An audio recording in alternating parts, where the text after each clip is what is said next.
My name is Saqib Haleem, and on behalf of CMS Submission Infrastructure team, I'm going to talk about the transition to the tokens and the CMS experience about the tokens.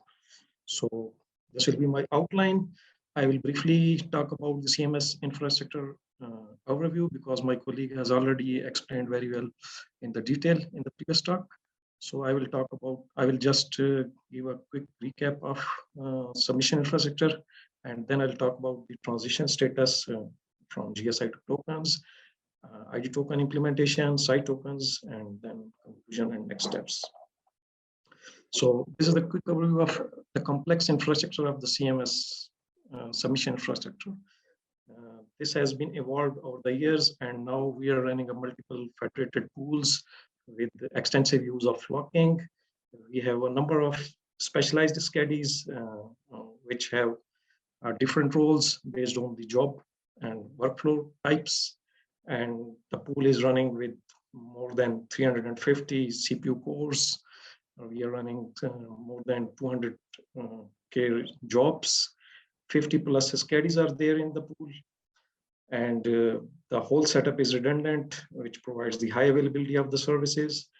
And like Marco explained in his previous talk, that most of the resources in the submission infrastructure, the CMS pool, are acquired through the gliding WMS. And some of the resources are provisioned through the different opportunistic resources are provisioned through the vacuum-like models and DoDAS point-like technologies. So this is all about the infrastructure. So the two building components which basically builds the CMS computing pools are the gliding WMS software, which is basically the resource provisioning and resource provisioning overlay batch system, which basically provision the resources in a pool. And the next component is the HT Condor batch system, which is basically the job scheduling system in a pool. So what is the motivation for moving from GSI to tokens in the submission infrastructure? So first is that the industry is already moving towards the capability-based authorization for the distributed services. So this is the first and main motivation.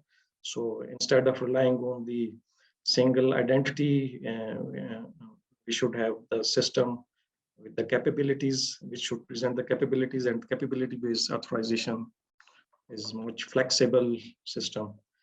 Another point is that in the WLCG, Globus toolkit was being used, so it is now going to retire.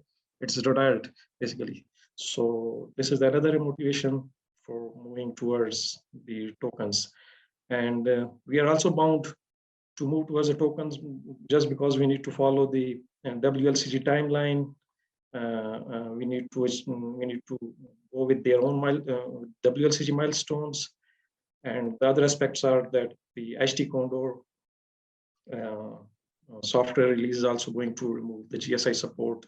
They have already removed this support from the feature release, their feature release. So we need to move the tokens in any way.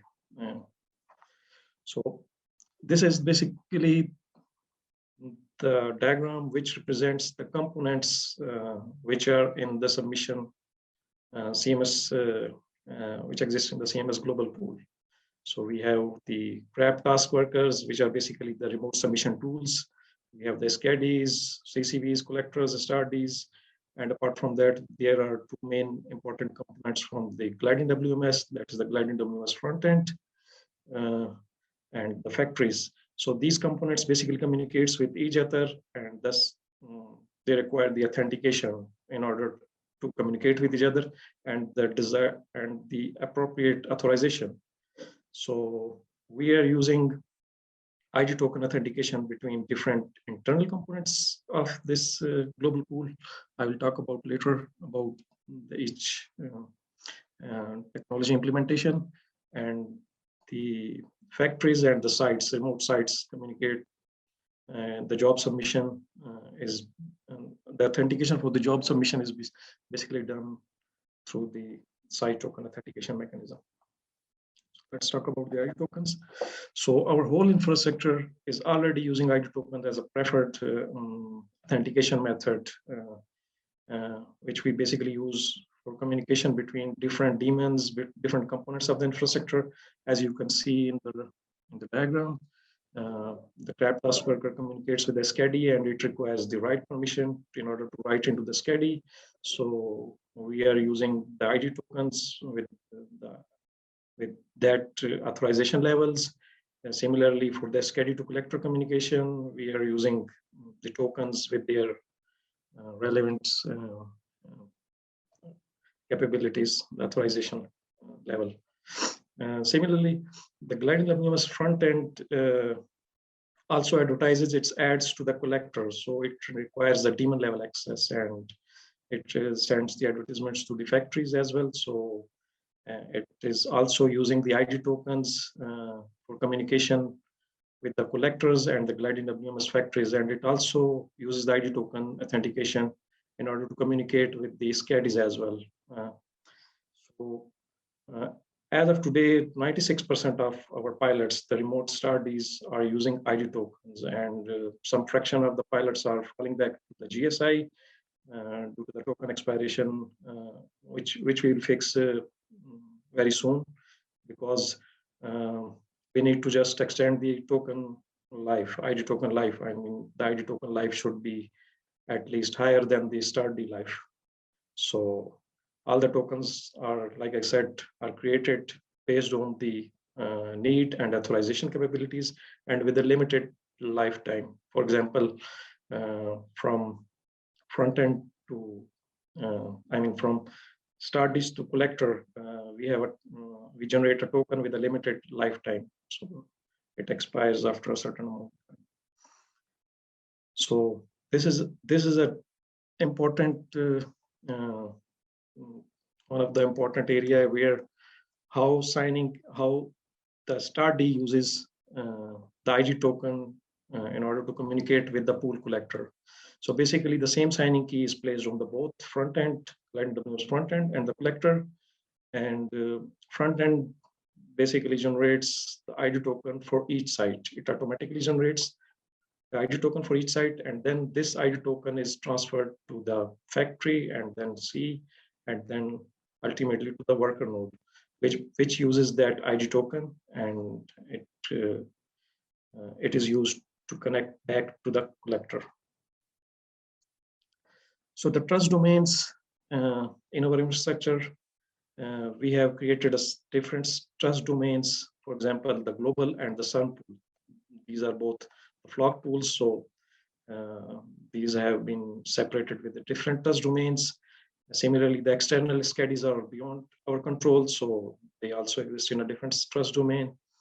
The pilots and the non-gliding WMS stardies like HLD forms, we are getting resources from some non-gliding WMS based technologies.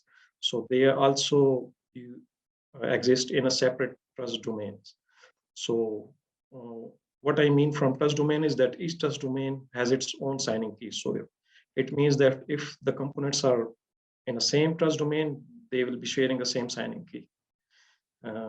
Right now, external SCADIs issues ID token to central managers for performing the admin operations like Condor and Brain and other administrative operations. But like Brian talked about that they are going to add a feature in their future Condor release. So I think that we will not be requiring the ID token in the future in order to communicate from central manager, in order to run the commands from the central manager to the stardies. So next is the site token implementation. So site token authentication is basically used for the pilot or the job submission from the factory to the compute element. And the only compute elements which are with the newer Condor version, which supports the site token authentication methods, uses the site token mechanism as a preferred authentication method. And similarly, the ArcCs, which are supporting the REST API, can also support the site token authentication in submission infrastructure. So we are basically generating different site tokens based on the different categories or different pilot types. For example, the local pilots and the generic pilots. So how it is being done? So basically, we have registered the clients with the CMS identity and access management system. And this registered client runs a request token after every some interval from the IAM, and it places that token onto the gliding WMS front end. And then this token is being transported to the factory, and then factory uses this token for authentication, the pilot authentication on the remote compute element. So this is the progress. Nearly 70% of the HT Condor Cs which we interact are already using the recent HT Condor versions and supporting site tokens. So the Sun is the large major site which is still pending, but rest of the sites with the latest Condor Cs are using the site token authentication method. So we are working in a systematic way that with each grid site, in order to minimize the disruption and transparently perform the transition from GSI to the token methods. So in order to do that, we have created a separate gliding WMS front-end group. And after a complete test, we move the independent site or entry to that particular front-end group. And after that, that site is able to receive the site token based pilots. So this is one example that how the site admin performs mapping of different jobs based on the site token subject. I mean, there are different subjects for each type of pilot. Each type of pilot carries different subjects. So on the other end, the site admin can differentiate and map based on the subject. Saqib, sorry to interrupt. We're running a little short on time. Can we wrap up in a minute or two so we can leave time for questions? Thank you. Okay.